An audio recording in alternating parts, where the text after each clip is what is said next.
Hello and welcome back to my CanCon 2023 tournament recap.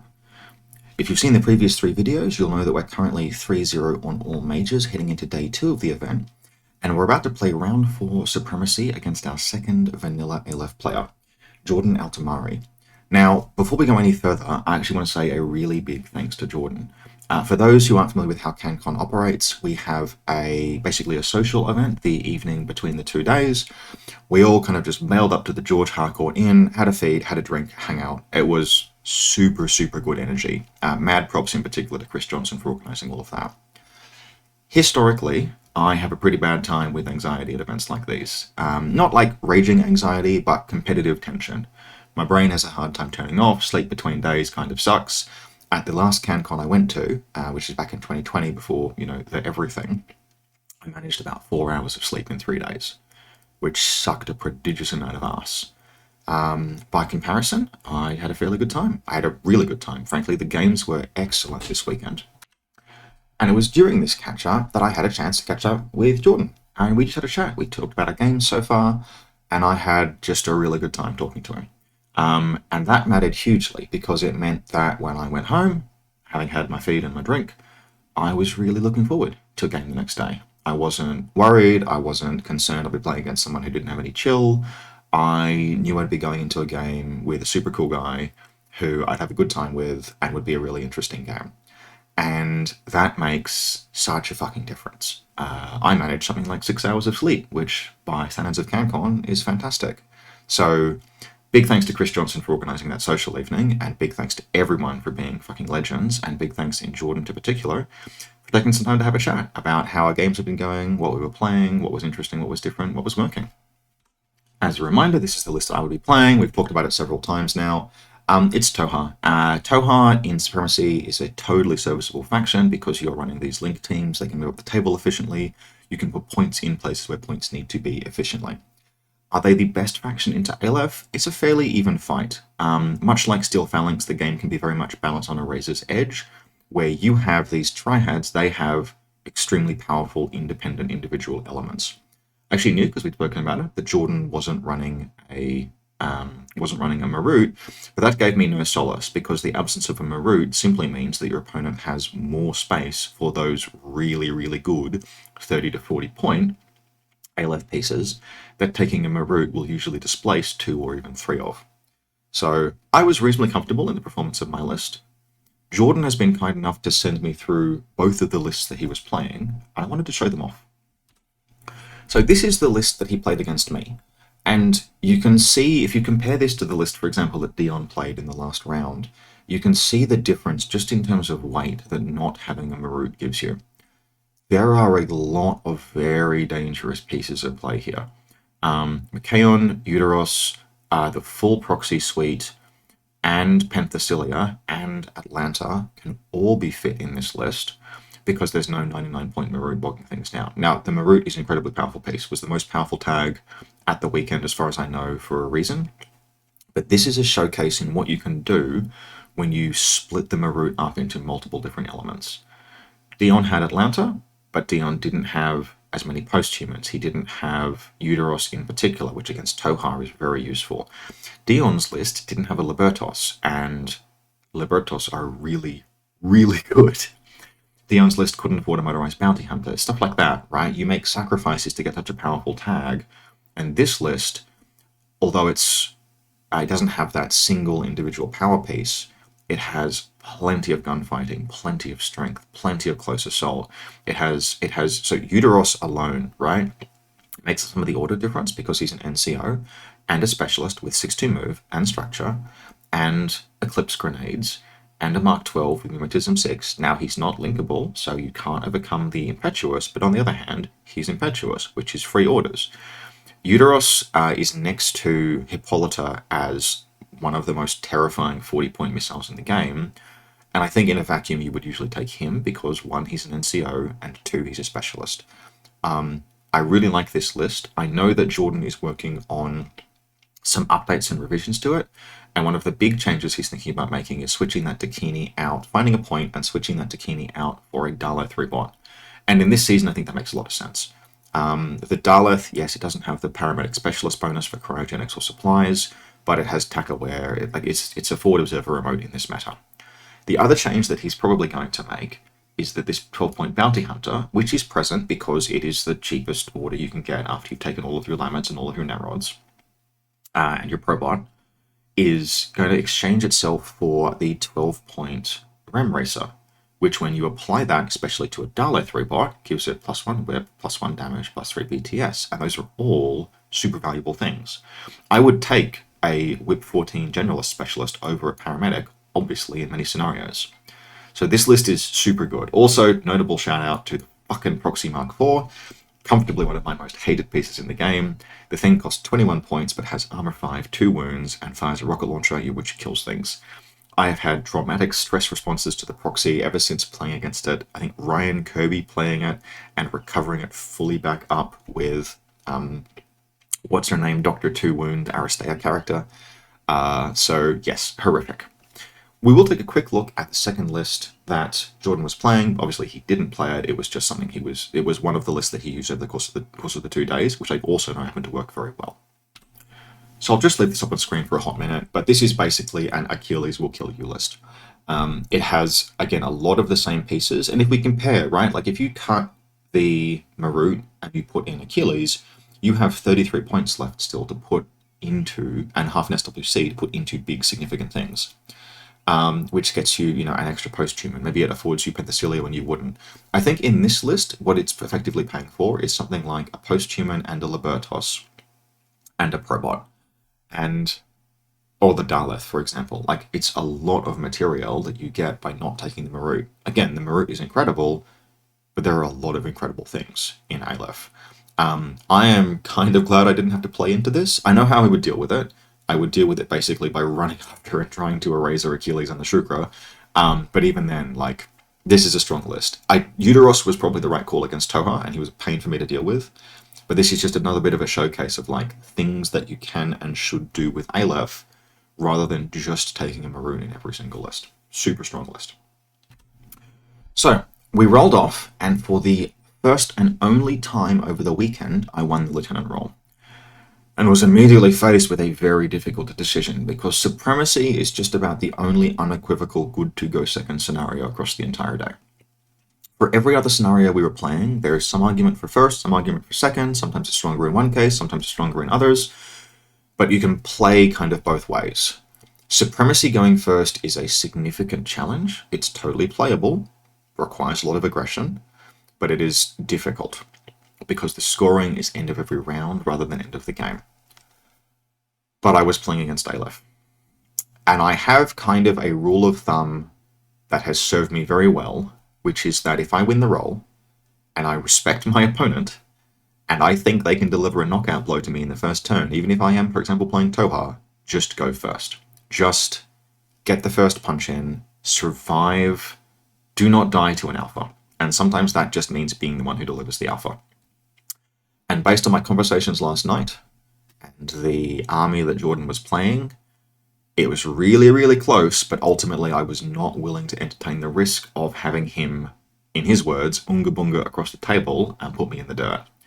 And when we spoke after the game, that was exactly the right decision, because that was 100% his plan. He picks the table side that he's got, and we go about deploying. Now, this is what I would call one of Canberra's reserve tables. Notice the, once again, absence of a vellum mat. And it is, once again, it's a little open. Not unmanageably, and there is some interesting play kind of around the midfield, but there are some long-ass sight lines across the table. And in particular, I didn't set this table up, but the decision to put these two very tall buildings in the deployment zones rather than in the middle of the table means that there are cross-map sniper gunfights happening immediately. I would usually set this up with these two pieces and this piece kind of in the middle, like that sort of a space, and then the shorter terrain in the deployment zone, making sure to put stuff on the rooftops that makes them less susceptible to plunging fire. None of that has happened here. So what we have is a table where I'm once again glad to have some table insurance.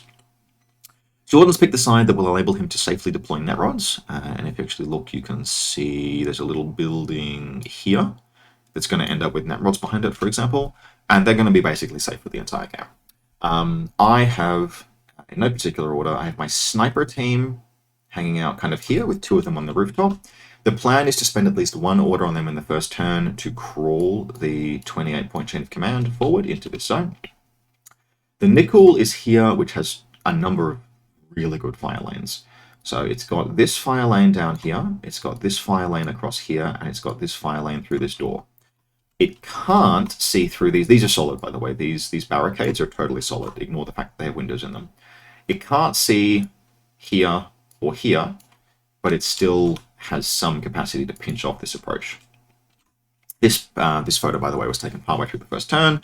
Please ignore these spoilers. The Sakiel combi rifle team is deployed in this corner, ready to move forward. And then here, ready to move out in these directions, are my tack wheel lieutenant and diplomatic delegate. The bounty hunter once again rolls up a HMG and will once again not use it. I think that's the 4th time ever I've rolled that. And then we have the HMG team hanging out down here. Now, the HMG is doing something in this game that I do a lot and which you have the luxury to do when you have a Symbiomate, which is acting as a kind of like third pole ARO piece. HMG is not necessarily an ideal ARO piece, but it is still a gun and it can still look at things and it can still force your opponent to deal with it. And because it has mimetism and good range and a Symbiomate, it's one more piece in the back pocket that you can force your opponent to just not even kill, just engage a couple of times and do nothing except for kill a Symbiomate on the first turn. I've also got my CSU here. Part of the plan for the irregulars here is they're going to go into suppressive fire early in the game if I have the orders to do so. You need to plan, because this list will have 4 irregulars when there's a free trooper in it, and I've only got 4 command tokens. I'm going to spend some to convert irregular orders regular, but you need a plan for how you're going to productively spend the other irregular orders. The Libertos deploys here and here. Again, it's moved forward in this one, in this case, because this picture was taken late. It's ready to make an attack. My opponent is kind of stuck deploying behind all of these various things, but he sets up a number of defensive positions. There's CSU and Authorized Bounty Hunter kind of like holding this position here. There's a variety of Flash Pulse remotes. I will try and kill this one and it will crit Flash Pulse me with the nickel against the nickel later in the game. The Post-Human Engineer is over here with the Probot and a friend, the Netrod, and then the Libertos is kind of holding this space here. Much of the rest of his force is concentrated around this building here.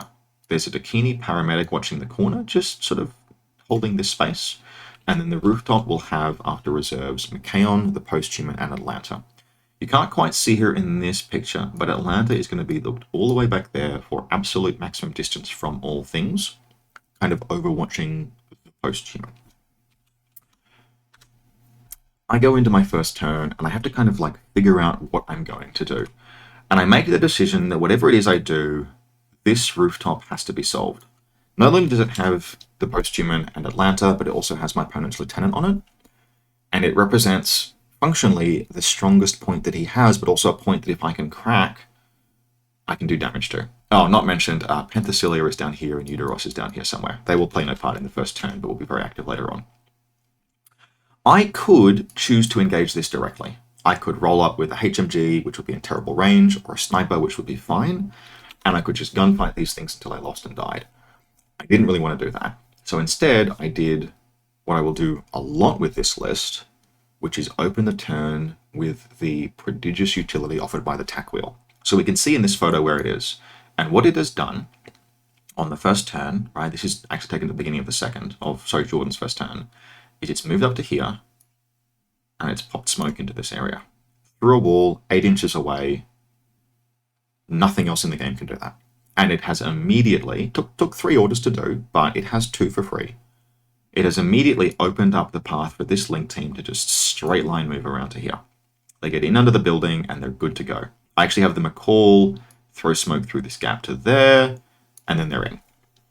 I press this button, this one here on the way past. I'm only willing to try that once. I'm not willing to backtrack if it fails, but it works. That's fantastic.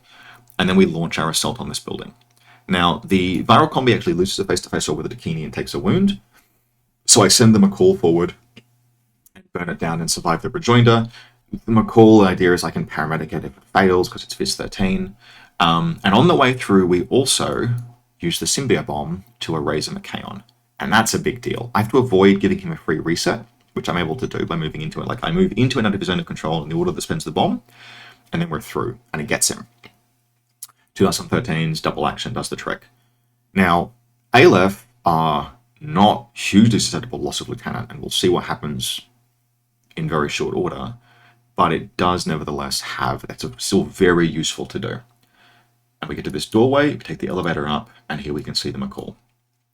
And he hoses down the rooftop. Now, I can't hit everything on the rooftop with a flamethrower, but Jordan makes the right call. He steals himself, and he has Atlanta just fire 2 dice on 15s, while everything else dodges. Atlanta rolls a 17 and an 18 and whips both shots and burns to death. At that point, I immediately stop activating any of them. I have got what I came for. The McKeown is isolated. I'm not going to try and kill him. Atlanta is dead or unconscious. Either way, I think she's unconscious. And the McCall is still there. The McCall is now my opponent's problem in a big way, not mine. There has been what I would call one mistake, where the posthuman has dodged to this position here, and that lets me spend the one order I wanted to on the sniper, moving in this direction, moving this Keltar forward, and taking those 3 shots from 16 since he's moved out of cover. Puts him down, doesn't kill him, but that gets what I wanted. That's used up almost all of my orders. The only other things that happen of note really are this Libertos moves forward to here. I will have plans for him next turn. At the end of this turn, I have points in both zones, right? I've got my lieutenant and the delegate in this zone, the Libertos and a 28-point Keltar specialist in this zone, and most of a link team actually in this zone. I'm not expecting to score, but I am hoping to, and it might work out. My opponent is in loss of lieutenant. Uteros is going to do most of the work here. He spends his impetuous order, he runs around here, and then he basically prepares the assault. McKeown accepts that he is functionally a casualty at this point, faces down the McCall, burns to death but kills the McCall. And you know what? McKeown was an isolated trooper. I think that's a perfectly good trade slash, basically triage of the situation, because with the McCall out of the way, there's going to be no flamethrower around there, and Uteros can move. Uteros throws smoke to get past a variety of different things, like sort of this sniper overwatch, and puts down the Kamel. And my opponent's also lieutenant, but again, I'm playing against Aleph. Not only does he have a bunch of command tokens, but he has 3 Netrods, which are veteran orders. So Uteros is able to do all of this without literally spending the entire stack of command tokens. This is why you can do things like take McKeown as your LT with no chain of command, because you have a plan B. A very important thing does happen here, where the paramedic is able to dodge this direction on the approach, and it just blocks off Uteros for like 1 order, because he knocks her unconscious, but he can't get past her corpse, so then he has to kill her, which gets me a turnaround on my Sacyul, and then he runs at the Sacyul, who throws a grenade at him, but misses, and he kills the Sacyul. But it means that he basically ends the turn kind of in this space, having killed an entire triad, effectively, but that's all. Otherwise, things begin making the mad dash into zones. Motorized Bounty Hunter moves this direction and gets put down by the sniper, and stuff just kind of stages itself. This R-drone, or whatever it's called, Flash Pulse moves up to here, Cilia moves up, this button is pressed by Uteros on the way through. It is all in all a pretty good turn, and puts my opponent back on an exactly even keel with me. We are securing the same number of quadrants each, and we've each pressed 1 button. So right now the score is even, but I am going into my second turn, having sustained 3 casualties, which is not too bad. It is less than my opponent has sustained, especially in terms of points. So I'm in a good spot, but I need to capitalize. My second turn begins with a conjoined assault of different combat groups up this flank. So remember, the Sukwel HMG is down here with her team, and then Libertos has already moved forward. Because they're in different groups, they can move forward and support each other, spending all 12 of my available orders attacking up this flank. And they basically just go bird in a big way. I clear my opponent's Libertos, Probot, Netrod, CSU, Flash Pulse Remote, eventually, with the Nickel, and Authorized Bounty Hunter. I basically kill everything in this space. I'm not able to kill the Posthuman, in fact she wounds the Sukwel, but with the last order on the Libertos, I just leave a mine behind, which she actually has to fear because she's not shock immune, and I also press this button on the way through. This is a very good attack. Like, I've killed something like 5 models, 6 models this turn on that flank. That's devastating. But it has left the problem of Uteros completely unsolved. To that end, basically, I have a very small number of things I can do. This biker goes into suppression, and the lieutenant, who normally would be standing around waiting to ferroware things, recognizes that there is no way that he can ferroware Uteros, so he moves and then moves prone to this position here, and goes into suppressive fire as well, at which point Jordan says, I wish you wouldn't, because this is basically the only thing I can do to pinch off Uteros. Uteros is going to run around here next turn, but he's impetuous, despite having the mimetism, and I'm pinning him back here. This is actually a very difficult fight for him. It's not, like, impossible, but it is difficult, and it's difficult enough to stall him, especially with the number of orders my opponent has lost. So Jordan has a game cracker on his second turn.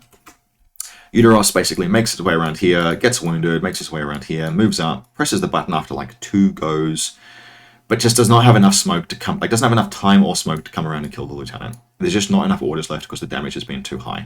Also, he's wounded, also there's Overwatch, etc., etc. He has 1 go with the post-human moving up this way, and she just dies to the mine. End of the turn, I'm going to score 2 points for dominating more zones, and I am left in my turn basically having to just do as much damage as I can and end this game at this point. So I push this button with the chain of command tack wheel, and my tack wheel lieutenant moves around and puts Uteros down. Again, no cover, impetuous. I have to do it carefully, because if he dodges into CC, he's going to kill me. But I'm able to move in and out of line of sight, firing off combi shots, and I put down Uteros. This leaves Jordan with basically just Penthesilea, who, despite being a very good piece, she can't do everything by herself. And so basically she's in a position where she runs around to here, tries to press this, fails, and that's the game. I've dominated quadrants for 2 out of the 3 rounds. I've secured all 3 of the consoles, and I have accomplished my classified, whereas Jordan has pressed 2 consoles and I think done his classified as well. So that puts us on 7 or 8 to 3, or 8 to 2. I'm not sure if he did his classified. But otherwise, a very good, very well played game. I think this was a real showcase in why I really, really like the tack wheel lieutenant, because it opened up this first turn run onto this table, onto this building here, and also just a little bit of a like demonstrator of how useful it is to have 2 elements of 2 different combat groups in position to support one another. So, for example, this Libertos attack with the Sook whale on this flank is something I've done in other games as well, with like a Group 2 motorized bounty hunter supporting a Group 1 Jan Star. Having a lot of force delivered to one location is, for obvious reasons, really, really strong. I think this game was another bit of a showcase in just why it is so useful to have sniper range weapons and hard AROs when you aren't the one setting up the tables. This table was an absolute sniper fest, and although I was facing Atlanta, once I put her down, I was the one with all of the guns in place. And that put Jordan in a really rough spot, having to push through Overwatch. Even with access to Eclipse grenades in his list on 2 different models, it was still a very rough forward fight. So, overall, fantastic game. It was great to meet Jordan. It was great to play him. And we are undefeated on 4 majors, heading into the finals. Stay tuned.